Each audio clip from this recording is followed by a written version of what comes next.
நல்லதே நடக்கும்.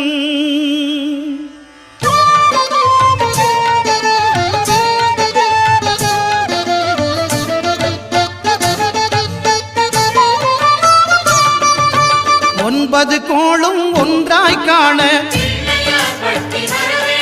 அங்கு கற்பகம் என்னும் கடவுளின் மெய்யில்